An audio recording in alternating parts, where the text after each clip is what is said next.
ರಾಮೇಶ್ವರ ಮುಗಿಸ್ಕೊಂಡು on the way ಹೋಗ್ತಾ ಒಂದು ದೇವಸ್ಥಾನದಲ್ಲಿ ಊಟ ಎಲ್ಲ ಮಾಡಿಕೊಂಡು ನೆಕ್ಸ್ಟು ನಾವು ಮುರುಗನ ದೇವಸ್ಥಾನಕ್ಕೆ ಹೋದ್ವಿ. ಮುರುಗನ ದೇವಸ್ಥಾನ ಅಂತೂ ಸೂಪರ್ಬ್ ಆಗಿತ್ತು. ಯಾಕಂತಂದರೆ ಮುಂದೆ ಸಮುದ್ರ, ಏನು ಸನ್ಸೆಟ್ಟು ಹಿಂದ್ಗಡೆ ನೋಡೋದಕ್ಕೆ ಕಣ್ಣು ಸಾಲದು ಅಂತಲೇ ಹೇಳ್ಬೋದು. ಅಷ್ಟು ಸೂಪರಾಗಿತ್ತು ಮಾತ್ರ ಎಕ್ಸ್ಪೀರಿಯೆನ್ಸು ನನಗೆ. ಇನ್ನೊಂದು ಆ್ಯಕ್ಚುಲಿ ಹೇಳಬೇಕು ಅಂತಂದರೆ ಏನು ಗೊತ್ತಾ, ನಮ್ಮ ಬಸ್ನವರೆಲ್ಲ ಒಂದು ರೌಂಡ್ ಬಳಸ್ಕೊಂಡು ಬಂದಿದ್ದಾರೆ. ನಾವೇನು ಮಾಡಿದ್ದೀವಿ, ಸ್ಪೆಷಲ್ ಎಂಟ್ರಿಗೆ ನುಗ್ಗಿಬಿಟ್ಟಿದ್ದೀವಿ. ಯಾಕಂದರೆ ಆಗ್ತಾನೆ ನಾವು ಹೋಗುವಾಗ ಏನೋ ಆ ಕಡೆಯಿಂದ ಬರ್ತಾರೆ ಅಂತ ಹೇಳ್ಬಿಟ್ಟು ಅವರು ಏನು ಮಾಡಿದ್ರು, ವಾಚ್ಮ್ಯಾನ್ ಅಂಕಲು ಗೇಟ್ ಇತ್ತಲ್ಲ, ಗೇಟ್ ಓಪನ್ ಮಾಡಿದ್ರು. ಅವರು ಆ ಕಡೆಯಿಂದ ಬರ್ಬೋದು, ಗೇಟ್ ಓಪನ್ ಆಗಿರಲಿಲ್ವಲ್ಲ ಅಂತ ಹೇಳ್ಬಿಟ್ಟು ನಾವು 3 ಜನನೂ ಒಳಗಡೆ ನೋಡಿಬಿಟ್ವಿ. ಆಮೇಲೆ ಒಳಗಡೆ ನೋಡ್ತೀವಿ, ಹೋಗ್ತಾ ನೋಡ್ತಿದ್ದೀವಿ, ಇದು ಸ್ಪೆಷಲ್ ಎಂಟ್ರಿ ಅಂತ ಗೊತ್ತಾಯಿತು. ಆಮೇಲೆ ಏನು ಅನ್ನಿಸ್ತು, ಟಿಕೆಟ್ ಏನಾದ್ರು ಕೇಳ್ಬಿಡ್ತಾರೋ ಏನೋ ಅಂತ ಭಯನೂ ಆಯಿತು. ಬಟ್ ಅಂಥದ್ದೇನೂ ಆಗಲಿಲ್ಲ. ಅವ್ರಿಗಿಂತ ಮುಂಚೆ ದರ್ಶನ ಮಾಡ್ಕೊಂಡ್ಬಂದ್ವಿ. ಅದೇನು ಕೊಡಿಸ್ಕೋಬೇಕು ಸುಮ್ಮನೆ ಮಾತಾಡು. ಏನ ಸ್ಕೂಲು ಅಂತಿದ್ದಲ್ಲ, ಏನು ಹೇಳ್ಬಿಡು.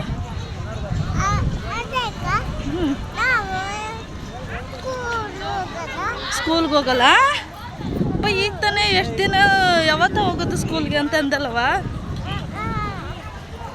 ಅಂದ್ರೆ ದೇವ್ರ ದರ್ಶನ ಮಾಡಿಕೊಂಡು ಒಂದು ಕಡೆ ಪ್ರಸಾದ ಕೊಡ್ತಾಯಿತ್ತು. ದೇವಸ್ಥಾನ ಆಚೆ ಬಂದ್ವಿ ತಿನ್ನೋಣ ಅಂತೇಳಿ. ಆವಾಗ ನವಿಲು ಕಾಣಿಸ್ತು, ನವಿಲು ನೋಡ್ತಾ ಹಂಗೆ ಪ್ರಸಾದ ತಿಂತಾಯಿದ್ವಿ. ಆಗ ಒಂದು ಪುಟಾಣಿ ಪಾಪು ಪ್ರಸಾದ ಬೇಕು ಅಂತ ಕೇಳ್ಬಿಟ್ಟು ನಮ್ಮ ಪ್ರಸಾದನೇ ಪ್ರಸಾದ ಎಲ್ಲ ಏನು ಮಾಡಿದ್ದಾಳೆ ಅಪ್ಪನ ಪ್ರಸಾದ ಯಾವ ಥರ ಅಪ್ಪನಿಗೆ ಚಕ್ಕಂತ ಅವ್ರು ಕೊಟ್ಟಿದ್ದ ಥರ ಚಕ್ಕಂತ ಆ ಥರ ಈ ಥರ ತಿನ್ನಿಸ್ತಿದ್ವಿ. ಅದಕ್ಕೆ ಅಲ್ವಾ ಹೇಳೋದು ನನಗೊಂದು ಹೆಣ್ಮಗು ಇರಬೇಕು ಅಂತ. ಹಂಗೂ ಹಿಂಗೂ ಅವ್ರಿಗೆಲ್ಲ ವೆಯ್ಟ್ ಮಾಡಿಕೊಂಡು ಆಮೇಲೆ ಅವ್ರು ಬಂದಮೇಲೆ ಒಟ್ಟಿಗೆ ಹೋದ್ವಿ. ಕೆಲವ್ರಿಗೆ ಊಟ ಸಿಗಲಿಲ್ಲ ಅಲ್ಲಿ, ಯಾಕಂದರೆ ಅದು ಲಿಮಿಟೆಡ್ ಇಷ್ಟು ಗಂಟೆಯಿಂದ ಬೆಳಿಗ್ಗೆ ಇಷ್ಟು ಗಂಟೆಯಿಂದ ಅಂತ ಅದು ಟಿಕೆಟ್ ತೊಗೊಂಡು ಹೋಗ್ಬಿಟ್ಟು ಹಂಗೆ ಅಂಗಡಿಗೆ ಹೋಗ್ತಾ ಬೇರೆ ಕಡೆ ಸ್ಟೇ ಇದ್ದು ಆಮೇಲೆ ಕನ್ಯಾಕುಮಾರಿ ಹೋದ್ವಿ. ನಾವು ಸನ್ರೈಸ್ ನೋಡೋಣ ಅಂತ ತುಂಬಾ ಖುಷಿಯಾಗಿದೆ. ಬಟ್ ಸನ್ರೈಸ್ ನೋಡೋಕ್ಕಾಗಲಿಲ್ಲ. ಆಮೇಲೆ ಎಲ್ಲ ಸ್ನಾನ ಗೀನ ಮಾಡಿಕೊಂಡು ಫ್ರೆಶ್ ಅಪ್ ಆಗಿ ಕನ್ಯಾಕುಮಾರಿ ದರ್ಶನ ಮಾಡೋಣ ಅಂತ ಹೋದ್ವಿ. ದರ್ಶನವೂ ಕೂಡ ಆಯಿತು. ಕನ್ಯಾಕುಮಾರಿ ದೇವಿದು ಮೂಗ್ಬಟ್ಟಂತೂ ಪಳಪಳ ಅಂತ ಹೊಳಿತಾಯಿತ್ತು. ಆ ದೇವಿ ವಿಗ್ರಹಗಿಂತ ಅದೇ ತುಂಬ ಪಳಪಳ ಅಂತ ಹೊಳಿತಾಯಿತ್ತು, ಚೆನ್ನಾಗೂ ಕಾಣಿಸ್ತಿದ್ರು. ಆಮೇಲೆ ದರ್ಶನ ಎಲ್ಲ ಮಾಡಿದ್ಮೇಲೆ ಶಾಪಿಂಗ್ ಎಲ್ಲ ಹೋದ್ವಿ. ನಾನು ಜಾಸ್ತಿ ಏನು ಶಾಪಿಂಗ್ ಮಾಡಲಿಲ್ಲ, ಎಲ್ಲ ಚೀಪ್ ಆ್ಯಂಡ್ ಬೆಸ್ಟಾಗಿದ್ರು. ಅದೇನೋ ಮನಸ್ಸೇ ಬರಲಿಲ್ಲ ಶಾಪಿಂಗ್ ಮಾಡಬೇಕು ಅಂತ. ಹಾಗೂ ಒಂದು ಬಾಗಿಲಿಗೆ ತೋರಣ ತಗೊಳ್ಳೋಣ ಅಂತ ಹೇಳ್ಬಿಟ್ಟು ಕಪ್ಪೆ ಚಿಪ್ತು ಅದೊಂದು ತೊಗೊಂಡೆ. ನಾನು ನನ್ನ ತಂಗಿ ಇಬ್ಬರು ತೊಗೊಂಡ್ವಿ. ಅವಳೊಂದು ನಾನೊಂದು ತೊಗೊಂಡ್ವಿ. ಅವಳು ಎಕ್ಸ್ಟ್ರಾ ಲಾಂಗ್ ತೋರಣ ಇರುತ್ತಲ್ಲ ಅದನ್ನು ತೊಗೊಂಡ್ಳು. ನೋಡಿ ಎಷ್ಟು ಚೆನ್ನಾಗಿದೆ ಅಲೆ. ನನ್ನ ಮಗಳು ಅವ್ರ ಅಪ್ಪನ ಹತ್ರ ಆಟ ಸಾಮಾನು ಅದು ಇದು ತೆಗಿಸ್ಕೊಂಡ್ಳು. ನಾನೇನು ತೆಗಿಸ್ಕೊಳ್ದೆ ಬಂದೆ. ಮತ್ತು ಒಂದು ಗಾಗಲ್ಸ್ ಏನೋ ತೆಗೆಸ್ಕೊಂಡೆ, ಗಾಗಲ್ಸ್ ತೆಗೆಸ್ಕೊಂಡು ಹೋಗ್ತಾಯಿದ್ವಿ. ಅಲ್ಲೇ ತಿಂಡಿ ಮಾಡಿದರು, ಬಿಸಿಬೇಳೆಬಾತು ಮತ್ತು ಬಜ್ಜಿ ಮಾಡಿದರು. ಬಜ್ಜಿ ಎಲ್ಲ ತಿಂದ್ಕೊಂಡು ಬಟ್ಟೆ ಎಲ್ಲ ಒಣಗಾಕಿದ್ವಲ್ಲ ಅದನ್ನೆಲ್ಲ ಪ್ಯಾಕ್ ಮಾಡಿಕೊಂಡು ಬಸ್ಸಿಗೆ ಹತ್ತಿದ್ವಿ. ಆದರೆ ಕೆಲವ್ರು ಬಂದಿರಲಿಲ್ಲ ಅಂತ ಹೇಳ್ಬಿಟ್ಟು ಮತ್ತೆ ಇಳಿದು ಅಲೆಗಳು ನೋಡಿಕೊಂಡು ಹೋದ್ವಿ. ಆಮೇಲೆ ಹೋಗ್ತಾ ಇನ್ನೊಂದು ಇದೆ ಲಾಸ್ಟ್ ಅನಿಸುತ್ತೆ, ತಮಿಳ್ನಾಡು ದೇವಸ್ಥಾನ. ಅಂದರೆ 3 ದೇವರು ಒಂದೇ, ಬ್ರಹ್ಮ ವಿಷ್ಣು ಮಹೇಶ್ವರ ಒಂದೇ ಇದರಲ್ಲಿ ಇರೋದು. ಒಂದೇ ದೇವರಲ್ಲಿ 3 ಪೂಜಿಸೋದು ಅಂತ ಹೇಳ್ತಾಯಿದ್ರು. ಮತ್ತು ಅಲ್ಲಿ ಒಂದು ಏಕಶಿಲೆದು ಆಂಜನೇಯ ಸ್ವಾಮಿದು ಇದಿತ್ತು, ವಿಗ್ರಹ ಇತ್ತು. ಅರ್ಚನೆಗೆ 100 ರೂಪಾಯಿ ಮಾಡಿದ್ರು. ಕೆಲವು ಮಾಡಿಸ್ಕೊಂಡ್ರು, ನಾವೇನು ಮಾಡಲಿಲ್ಲ. ಹಂಗೆ ನೋಡ್ಕೊಂಡು ದರ್ಶನ ಮಾಡ್ಕೊಂಡು ಬಂದ್ವಿ. ಇದೇ ಆ ದೇವಸ್ಥಾನ ತುಂಬ ಚೆನ್ನಾಗಿತ್ತು. ಆ್ಯಕ್ಚುಲಿ ಹೇಳ್ಬೇಕು ಅಂದರೆ ತಮಿಳ್ನಾಡು ದೇವಸ್ಥಾನ ಎಲ್ಲ ತುಂಬ ಚೆನ್ನಾಗಿರುತ್ತೆ. ಆನ್ ದಿ ವೇ ಹೋಗ್ತಾ ನಾವು ಅನಂತ ಪದ್ಮನಾಭ ಟೆಂಪಲ್ಗೆ ಹೋಗೋಣ ಅಂತ ಹೋಗ್ತಾಯಿದ್ವಿ. ಆನ್ ದಿ ವೇ ಕ್ಯಾಪ್ಚರ್ ಮಾಡ್ಕೊಂಡಿರೋದು ಇದು. ಮತ್ತು ಅಲ್ಲಿಗೆ ಹೋಗ್ತಾ ಇದ್ದಾಗ ಒಂದು ಫಾಲ್ಸ್ ಸಿಕ್ತು. ಆ ಫಾಲ್ಸ್ ನೋಡೋಣ ಅಂತ ಹೇಳಿ ಕರ್ಕೊಂಡೋದ್ರು. ಫಾಲ್ಸ್ ಹೆಸರು ನೆನಪು ಆಗ್ತಾಯಿಲ್ಲ. ಫಾಲ್ಸಲ್ಲಿ ಸುಮ್ಮನೆ ನೋಡ್ಕೊಂಡು ಬರೋದು ಅಂತ ನಾನು ತಿಳ್ಕೊಂಡಿದ್ದೆ. ಕೆಲವರು ಅಲ್ಲಿಗೆ ಹೋಗಿ ಆಟ ಆಡ್ತಾಯಿದ್ರು ನೀರಲ್ಲಿ. ಹೆಂಗೆ ಬೀಳ್ತಾಯಿತ್ತು ಅಂತಂದರೆ ನೀರು ದಬ ದಬ ಅಂತ ಬೀಳ್ತಾ ಇರೋದು. ಮತ್ತು ಏನು ತಮಿಳ್ನಾಡಲ್ಲಿ ನೀರೆಲ್ಲ ಉಪ್ಪು ಅನಿಸೋದ್ರಿಂದ ಈ ನೀರು ಕುಡಿದ್ರೆ ಮತ್ತೆ ಮತ್ತೆ ಕುಡಿತಾನೆ ಇರಬೇಕು. ಅಷ್ಟು ಸ್ವೀಟಾಗಿತ್ತು ನೀರು ಕೂಡ ಕುಡಿಯೋದಕ್ಕೆ. ತುಂಬ ಎಂಟರ್ಟೈನಿಂಗ್ ಆಗಿತ್ತು ಫಾಲ್ಸ್ ಮಾತ್ರ. ನಾನು ನನ್ನ ತಂಗಿ ಎಲ್ಲರೂ ಫೋಟೋಸ್ ವೀಡಿಯೋಸ್ ಮಾಡಿಕೊಂಡು ನೀರಲ್ಲಿ ಎಂಜಾಯ್ ಮಾಡಿ ಚೆನ್ನಾಗಿತ್ತು ಮಾತ್ರ. Experience better. ಮತ್ತು ಅನಂತ ಪದ್ಮನಾಭ ದೇವಸ್ಥಾನಕ್ಕೆ ಹೋಗಿ ದರ್ಶನ ಮಾಡ್ಕೊಂಡು ಬಂದ್ವಿ. ದೇವರಂತೂ ಅಲ್ಟಿಮೇಟಾಗಿತ್ತು ಅಂತಲೇ ಹೇಳ್ಬೋದು. ನೀವೇ ನೋಡಿರ್ತೀರ. ಆ್ಯಕ್ಚುಲಿ ನಾನಿದು ಫಸ್ಟ್ ಟೈಮು ದೇವ್ರು ನೋಡಿ ನನಗೆ ಕಣ್ಣಲ್ಲಿ ನೀರು ಬಂದು ಮನಸ್ಫೂರ್ತಿಯಾಗಿ ನೆಮ್ಮದಿನ ಪಡ್ಕೊಂಡು ಬಂತೆ ಅಂತಲೇ ಹೇಳ್ಬೋದು. ಹಾಗೆ ಬರ್ತಾ ನಾನು ಮತ್ತು ನಮ್ಮ ಯಜಮಾನ್ರು ಅಲ್ಲಿ ಇದು ಮಾಡ್ತಾಯಿದ್ರು ಲಾಟ್ರಿ ಟಿಕೆಟು. ಅದನ್ನು ನೋಡೋಣ ಚೆನ್ನಾಗಿದೆಯಾ ಇದ್ದರೆ ಲಕ್ಕಿದ್ರೆ ಅದನ್ನು ತಗೊಂಡ್ವಿ. 40 ರೂಪೀಸ್ ಏನೋ. ಹಾಗೆ ಅಲ್ಲಿ ಇಡ್ಲಿ ಪುಡಿ ಅಂತೇನೋ ಪುಡಿ ಇಡ್ಲಿ ಅಂತೇನೋ ಮಾಡ್ತಿದ್ರು. ಅದನ್ನು ತಿನ್ನಬೇಕು ಅಂತ ನನ್ನ ಮಗಳು ಹಠ ಹಿಡ್ಕೊಂಡು ಅದಕ್ಕೆ ಒಂದು ಪ್ಲೇಟು 60 ರೂಪೀಸ್. ಮೋಸ ಅಂದರೆ ಮೋಸ. ಏನೋ ಹೊಟ್ಟೆನೂ ತುಂಬಲ್ಲ, ಬಟ್ ಟೇಸ್ಟಿಯಾಗಿತ್ತು. ಮತ್ತು ಅಲ್ಲಿಂದ ನೆಕ್ಸ್ಟು ಕೇರಳದಲ್ಲೇನೋ ಈಶ್ವರ ಟೆಂಪಲ್ ಅನಿಸುತ್ತೆ. ನನಗೆ ಅನಿಸಿದ್ದು ಆ ಟೆಂಪಲ್ ನೋಡಿ ನನಗೆ ಧರ್ಮಸ್ಥಳ ನೆನಪಾಯಿತು. ಜಾಸ್ತಿ ಅದನ್ನೇನು ಕ್ಯಾಪ್ಚರ್ ಮಾಡ್ಕೊಳಕ್ಕೆ ಹೋಗಲಿಲ್ಲ. ನನ್ನ ಮಗಳು ಅವಳು ಫ್ರೆಂಡ್ ಮಾತ್ರ ಅಲ್ಲ ನೋಡಿ ಈ ಥರ ಆಮೇಲೆ ಕಿಸ್ ಮಾಡೋದು. ಕ್ಯೂಟ್ ಬಾಂಡಿಂಗ್ ಎಷ್ಟು ಚೆನ್ನಾಗಿತ್ತು ಅಂದರೆ ಆ ಟೂರಲ್ಲಿ ಅವರಿಬ್ಬರದ್ದೇ ಮಾತು ಬಸ್ಸಲ್ಲಿ. ಅಷ್ಟು ಚೆನ್ನಾಗಿತ್ತು ಅವ್ರ ಬಾಂಡಿಂಗು. ನನ್ನ ಮಗಳಂತೂ ಓಡಿ ಹೋಗಿ ತಪ್ಕೊಳ್ಳೋವಳು. ಅವಳಿಗೆ ಮಕ್ಕಳು ಕಂಡ್ರೆ ಇಷ್ಟ. ಅದಕ್ಕೆ ಹೇಳ್ತಾರೆ ಅನಿಸುತ್ತೆ, ಮಕ್ಕಳಿಗೆ ಮಕ್ಕಳೇ ಇಷ್ಟ. ನಾವು ಅದನ್ನು ಅಲ್ಲೇ ತಿಂಡಿ ತಿಂದ್ಕೊಂಡು ದೇವ್ರ ದರ್ಶನ ಮಾಡಿಕೊಂಡು ಕೊಚ್ಚಿಗೆ ಹೋದ್ವಿ. ಹೋಗ್ತಾ ಇದ್ದಾಗ ಈ ಥರ ಇದೆಯಾ ಅಂತ ನಾನು ನೋಡಿರಲಿಲ್ಲ. ಇದು ಸ್ವಲ್ಪ ದೂರದಲ್ಲೇ ಬೋಟಿಂಗಲ್ಲಿ ಹೋಗಿದ್ವಿ. ತುಂಬಾ ಚೆನ್ನಾಗಿತ್ತು ಅಂತಲೇ ಹೇಳ್ಬೋದು. ಬೋಟಿಂಗಲ್ಲಿ ಕೆಲವೊಂದು ದಿನ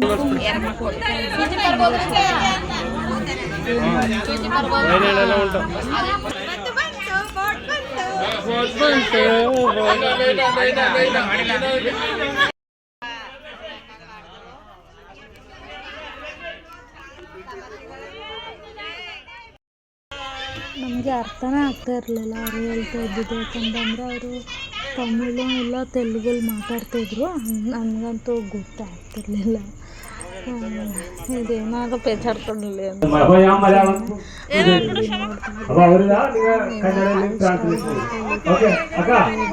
ಇಂಡಿಯನ್ ಶಿಪ್ ಇತ್ತು, ಇಂಡಿಯಾ ಶಿಪ್ಪು.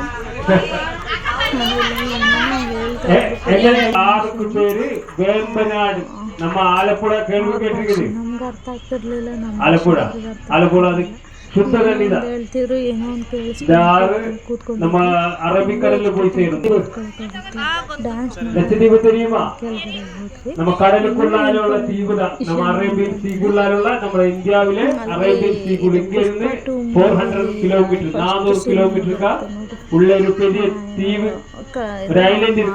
ಮಾಡ್ಕೊಂಡು ಬರೋದಕ್ಕೆ ಬರ್ತಾನಲ್ಲ. சென்ட்ரல் கவர்மெண்ட் டிஃபென்ஸ் ஏரியா தான். நம்ம வந்து ஃபர்ஸ்ட் வந்த ஏரியா அது ஒரு டிஃபென்ஸ் ஏரியா தான். இதுதான் இது ஒரு ஹார்பர் தான். அதே மாதிரி ಚೆನ್ನಾಗಿದೆ. ಬೈಲಿಲಿ ಮೀನುಗಳು ನೋಡಬೇಕು. ಚಿನಿ ಓಡಿ ಚಿನಿ ಅಕ್ಕಿಗಳು ನೋಡಲಿ. ಅಕ್ಕಿಗಳು ಇದನ್ನೆಲ್ಲ ಮುಗಿಸ್ಕೊಂಡು ನಾವು ನೋಡಿ ಇದೆ ನಾನು ಹೇಳಿದ್ನಲ್ಲ ಪುಷ್ಪ 2 ಶೂಟಿಂಗ್ ಸ್ಟಾರ್ಟಿಂಗಲ್ಲಿ ಬರುತ್ತಲ್ಲ ಮೂವಿಲಿ, ಅದನ್ನ ಇಲ್ಲೇ ಶೂಟ್ ಮಾಡಿರ್ಬೋದೇನೋ ಅಂತ ಅನಿಸೋದು.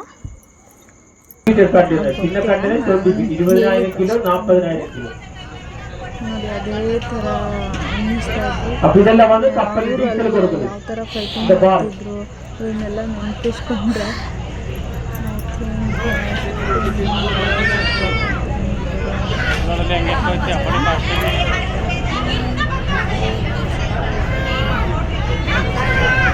ಯಾವ ಥರ ಟೆಕ್ನಿಷಿಯನ್ ಯೂಸ್ ಮಾಡಿದ್ರು ಬೇಡ ಟೀಚರ್ಗಳು ತೆಗಿತಾರಲ್ಲ ಪುಷ್ಪಟ್ಟು ಎಲ್ಲ ಮತ್ತೆ ಇದರಲ್ಲೇ ಕೆಲಸ ಮಾಡ್ತಿದ್ದಾರೆ ಎಲ್ಲ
ಮುಗಿಸ್ಕೊಂಡು ಒಂದು ಕಡೆ ಊಟ ಎಲ್ಲ ಮಾಡಿಕೊಂಡು ನಾವು ಕೋಡುಗಲ್ಲು ಭಗವತಿ ಟೆಂಪಲ್ಗೆ ಹೋದ್ವಿ.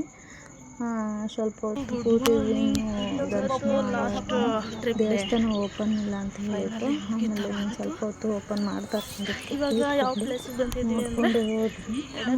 ಗುಡ್ಡದ ಮೇಲೆ ಫಿಲಮ್ ನೋಡಿದ್ದೀವಿ. ಲಾಸ್ಟ್ನೇ ದಿನ ಬಂದೇ ಬಿಡುತ್ತೆ. ಹೆಂಗೆ ಕಳೆದ್ವಿ ಏನು ಅಂತ ಗೊತ್ತೇ ಆಗಲಿಲ್ಲ. ಅಷ್ಟು ಚೆನ್ನಾಗಿತ್ತು ಟ್ರಿಪ್ ಅಂತಲೇ ಹೇಳ್ಬೋದು. ಒಂದು ಜಗಳ ಆಗಲಿಲ್ಲ, ಒಂದು ಡಿಸಪಾಯಿಂಟೆಡ್ ಆಗಲಿಲ್ಲ. ತುಂಬ ಅಂದರೆ ತುಂಬ ಚೆನ್ನಾಗಿತ್ತು. ಊಟ ತಿಂಡಿ ಅವ್ರು ತೋರಿಸೋದ್ರಲ್ಲಿ, ಅವ್ರು ಟ್ರೀಟ್ ಮಾಡೋದ್ರಲ್ಲಿ ನನಗಂತೂ 100ಕ್ಕೆ 100 ಕೊಡ್ತೀನಿ. ಯಾಕಂತಂದರೆ ಅಷ್ಟು ಚೆನ್ನಾಗಿ ತೋರಿಸ್ಕೊಂಡು ಕರ್ಕೊಂಡು ಬಂದರು. ಕೆಲವೊಂದು ಪ್ಲೇಸ್ಗಳು ಮಿಸ್ ಆಗಿರ್ಬೋದು, ಬಟ್ ಚೆನ್ನಾಗಿ ತೋರಿಸ್ಕೊಟ್ಟಿದ್ದಾರೆ. ಥ್ಯಾಂಕ್ಸ್ ಅಂತಲೇ ಹೇಳ್ಬೋದು ಅವ್ರಿಗೆಲ್ಲ. ಲಾಸ್ಟು ಇದು ಬಂದು ಎಡಕಲ್ಲು ಗುಡ್ಡ ಅಂತ ಹೇಳ್ಬಿಟ್ಟು ಇಲ್ಲಿಂದ ನಮ್ಮ ಚಾಮರಾಜನಗರದಿಂದ 100 ಕಿಲೋಮೀಟರು.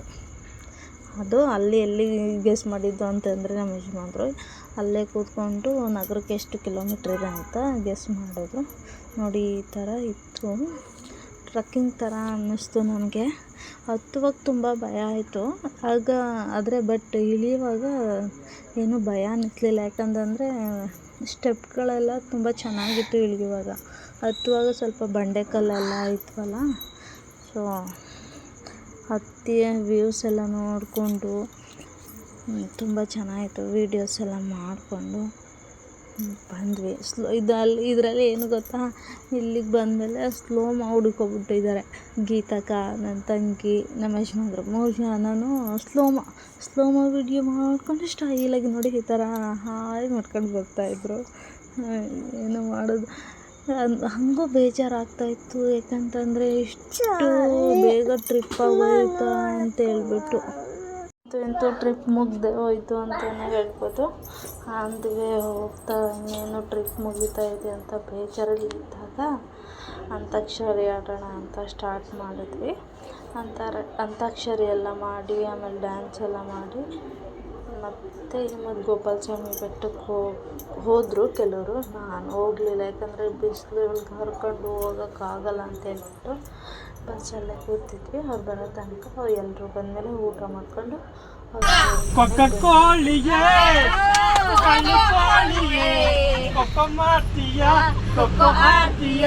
ನಾನೆಂದು ನಿನ್ನ ಬಿಡಲೇ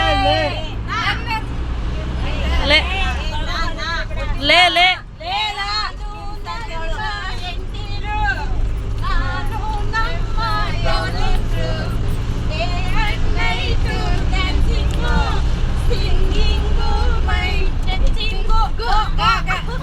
ಗಗನವೇ ಬಾಗಿ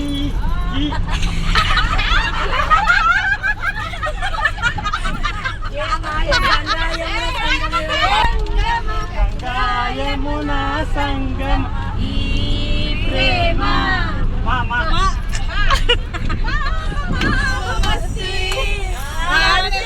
ಮನೆಗೆ ಬಂದಿದ್ದು ನಾಳೆನೇ ಎಲ್ಲರಿಗೂ ಪ್ರಸಾದ ಎಲ್ಲ ಕೊಟ್ಟು ಮತ್ತು ಅಮ್ಮ ಬೆಲ್ದನ ಮಾಡಿದ್ರು ಓಂ ಶಕ್ತಿ ಅಕ್ಕಿಯಿಂದ. ಏನು ಸೂಪರಾಗಿತ್ತು ಅಂದರೆ ಆ ಥರ ಟೇಸ್ಟು ಇದುವರೆಗೂ ತಿಂದೇ ಇರಲಿಲ್ಲ ಅಂತಲೇ ಹೇಳ್ಬೋದು. ಅಷ್ಟು ಚೆನ್ನಾಗಿತ್ತು ದೇವ್ರದ್ದು ಪ್ರಸಾದ. ಆಮೇಲೆ ಅದು ಕುಂಭಮೇಳ ನಡೀತಾ ಇತ್ತಲ್ವ ಫೆಬ್ರವರಿ ಟೈಮಲ್ಲಿ.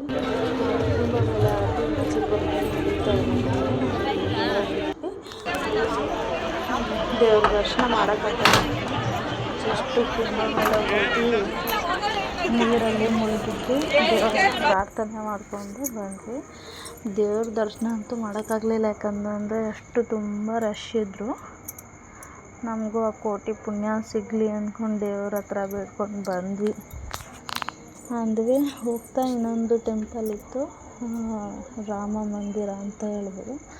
ಅಲ್ಲಿ ಕೂಡ ದರ್ಶನ ಎಲ್ಲ ಮಾಡಿಕೊಂಡು, ಆ್ಯಕ್ಚುಲಿ ಇನ್ನೊಂದು ಹೇಳಬೇಕು ಅಂತಂದರೆ ಅಯ್ಯಪ್ಪ ಸ್ವಾಮಿ ದೇವಸ್ಥಾನ ಅಲ್ಲೇ ಏನೇ ಇತ್ತು. ಏನು ನಾವು ಕುಂಭಮೇಳ ಮುಗಿಸ್ಕೊಂಡು ಬಂದು ರೋಡ್ ಕ್ರಾಸ್ ಮಾಡಿದ್ರೆ ಅಲ್ಲೊಂದು ಅಯ್ಯಪ್ಪ ಸ್ವಾಮಿ ದೇವಸ್ಥಾನ ಇದೆ. ಅಲ್ಲಿ ಪ್ರಸಾದ ಎಲ್ಲ ಕೊಟ್ಟರು. ಪ್ರಸಾದ ಎಲ್ಲ ತಿಂದ್ಕೊಂಡು ಮತ್ತು ನಾವು ನಮ್ಮ ಅಜ್ಜಿ ಮನೆಗೆ ಹೋದ್ವಿ.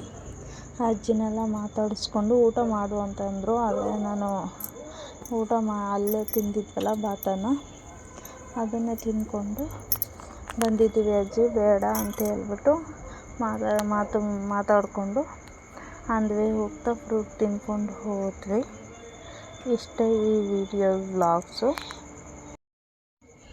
ಈ ವಿಡಿಯೋಸ್ ಇಲ್ಲಿಗೆ ಎಂಡ್ ಮಾಡ್ತಾಯಿದ್ದೀನಿ. ಇಲ್ಲಿ ಏನಾದ್ರು ನಾವು ತಪ್ಪೇನಾದ್ರು ಮಾತಾಡಿದರೆ ಸಾರಿ, ಫಾರ್ಗೆಟ್ ಮೈ ಮಿಸ್ಟೇಕ್ಸ್ ಅಂತ ಹೇಳೋಕ್ಕೆ ಇಷ್ಟಪಡ್ತೀನಿ. Thank you for watching my videos. Love you all. Bye, take care, all the best, happy journey. Next ವಿಡಿಯೋದಲ್ಲಿ ಸಿಗ್ತೀನಿ. Okay bye. ಇದು ಲೇಟಾಗಿ ಪೋಸ್ಟ್ ಮಾಡೋದ್ರಿಂದ ಯಾರು ಬೇಜಾರು ಮಾಡ್ಕೊಳ್ದೇನೆ ಕೊನೆವರೆಗೂ ವಿಡಿಯೋ ನೋಡೋದಕ್ಕೆ ತುಂಬ ಥ್ಯಾಂಕ್ಸ್.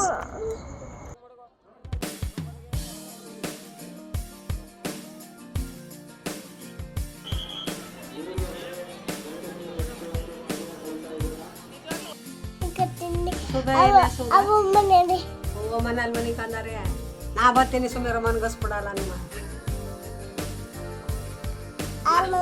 ಅದೇ ಕಂದ ಅಮ್ಮವ್ವ. ನೀ ಯಾಕೆ ಮನೆ ಕಂದ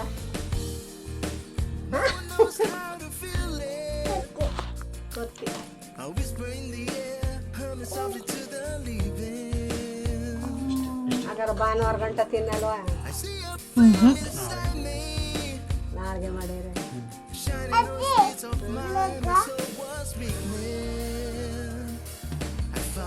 3 ದಿವಸ ತುಂಬಬೇಕು ಅಂತ.